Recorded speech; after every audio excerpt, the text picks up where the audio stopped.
মাতাল মাইয়েতু কলাতিল মালাইকাতু মা কদ্দমা কয়লা বানু মা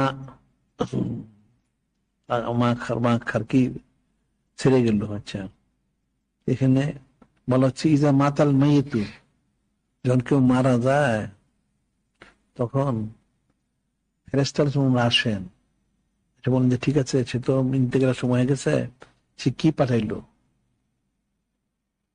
মানে সে ন্যাক কাজ কি পাঠাইছে সে অনুযায়ী তার ফয়সালা হবে। কয়লা বানুয়াদা মা খল্লাফা, তার যারা ওয়ারিস যারা থাকে আল্লাহ, তারা কিন্তু এটা চিন্তা করে না যে কি রেখে গেল আমাদের জন্য, কত টাকা, কত বাড়ি ঘর, জায়গা সম্পত্তি। কিন্তু ফেরেশতারা বলেন যে তার কি ন্যাক কি নেকিটা পাঠাইছে দেখো, নেকি অনুযায়ী তার ফয়সালা থাকে, সে দোজখে যাবে না বেহেশতে যাবে, যদি নেকি না করে জাহান্নামী। আর সন্তানরা তো এখানে সম্পত্তি নিয়ে ভাগাভাগি করতেছে, সে তো জাহান্নাম আযাব ভোগ করতেছে।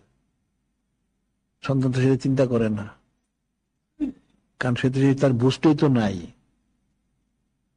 মানুষ যে যতই বলো, কতজনের বাবা মা দোয়া করে বলুক,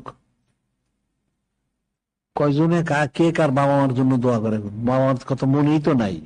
মারা গেছে, কবে মারা গেছে, অসুখ ছিল, বিসুখ ছিল, বা নানান কারণে মারা গেছে, গেছে শেষ, নাউজুবিল্লাহ।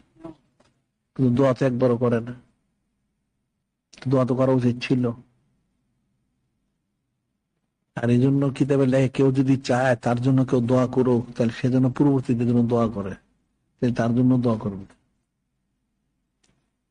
বিষয়টা তো কঠিন বিষয়।